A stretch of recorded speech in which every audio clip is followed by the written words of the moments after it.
Okay, Exodus 14. Then the Lord said to Moses, "Tell the Israelites to turn back and encamp near Pi Haroth, between Migdol and the sea. They are to encamp by the sea, directly opposite Baal Zephon. Pharaoh will think the Israelites are wandering around the land in confusion and meant in by the desert. And I will harden Pharaoh's heart, and he will pursue them.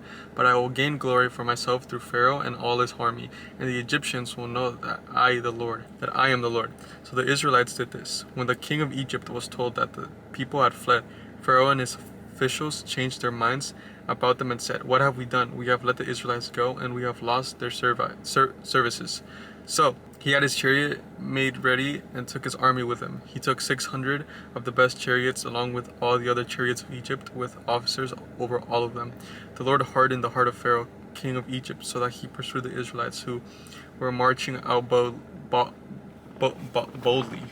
The Egyptians, all Pharaoh's horses and chariots, horsemen and troops, pursued the Israelites and overtook them as they camped by the sea near Pi Haroth, opposite Baal Zephon. As Pharaoh approached, the Israelites looked up, and there was the Egyptians marching after them. They were terrified and cried out to the Lord. They said to Moses, "Was it because there were no graves in Egypt that you brought us to the desert to die? What have you done to us by bringing us out of Egypt? Didn't we say to you in Egypt, 'Leave us alone, let us serve the Egyptians'? It would have been better for us to serve the Egyptians than to die in the desert." Moses answered the people, "Do not be afraid. Stand firm, and you will see the deliverance the Lord will bring you today. The Egyptians you see today will never see again. The Lord will fight for you. You need only to be still." Then the Lord said to Moses, "Why are you crying out to me? Tell the Israelites to move on. Raise your staff and stretch out your hand over the sea to divide the water, so the Israelites can go through the sea on dry ground. I will harden the hearts of the Egyptians so they will go in after them, and I will gain glory through Pharaoh and all his army, through his chariots and his horsemen.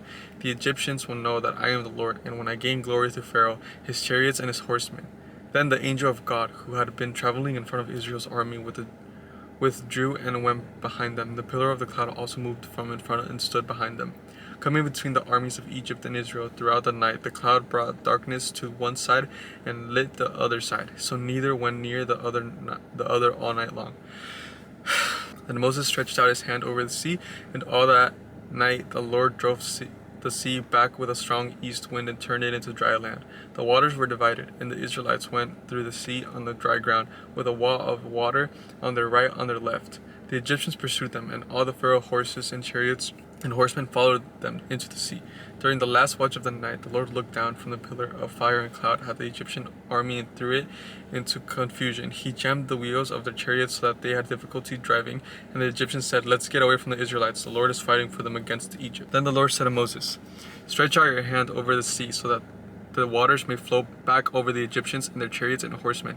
Moses stretched out his hand over the sea, and at daybreak the sea went back to its place. The Egyptians were fleeing toward, and the Lord swept them into the sea. The water flowed back and covered chariots and horsemen, the entire army of Pharaoh that had followed the Israelites into the sea. Not one of them survived. But the Israelites went through the sea on dry ground, with a wall of water on their right and on their left. That day the Lord saved Israel from the hands of Egyptians, and Israel saw that Egyptians lying dead on the shore. And when the Israelites saw that the mighty hand of the Lord displayed against the Egyptians, the people feared the Lord and put their trust in him and Moses his servant. The song of Moses in Miriam. Exodus 15. Then Moses said, "The Israelites sang this song to the Lord. I will sing to the Lord, for he is highly exalted. Both horse and driver he has hurled into the sea.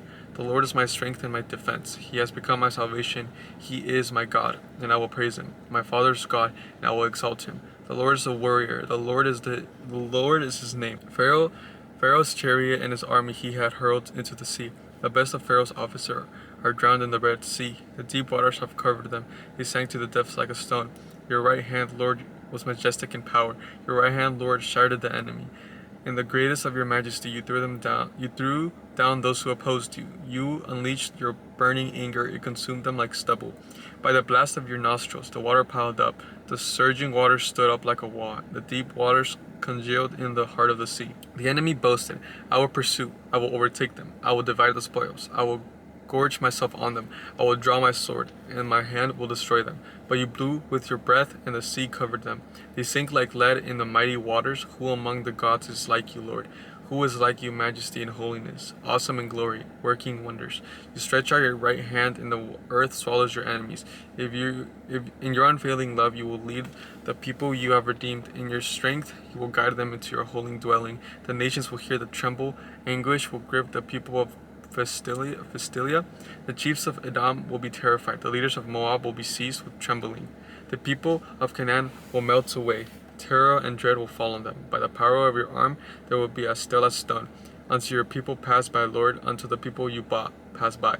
You will bring them and plant them on the mountain of your inheritance, the place, Lord, you made for your dwelling. The sanctuary, Lord, your hands established. The Lord reigns forever and ever. When Pharaoh's horses, chariots, and horsemen went into the sea, the Lord brought the waters of the sea back over them, but the Israelites walked through the sea on dry ground. Then Miriam, the prophet, Aaron's sister, took a timbrel in her hand, and all the women followed her, with timbrels and dancing. Miriam sang to them, "Sing to the Lord, for he is highly exalted, both horse and driver he was hurled into the sea." The waters of Mara and Elim. Then Moses led Israel from the Red Sea, and they went into the desert of Shur. For 3 days they traveled into the desert without finding water. When they came to Marah, they could not drink its water because it was bitter. This is why the place is called Marah. So the people grumbled against Moses, saying, "What are we to drink?" Then Moses cried out to the Lord, and the Lord showed him a piece of wood. He threw it into the water, and the water became fit to drink. There the Lord issued a ruling and instruction for them and put them to the test. He said, "If you listen carefully to the Lord your God and do what is right in his eyes, if you pay attention to his commands and keep all his decrees, I will not bring on you any of the diseases I have brought on the Egyptians, for I am the Lord who heals you." Then they came to Elim, where there were 12 springs and 70 palm trees, and they camped there near the water. Time to go home.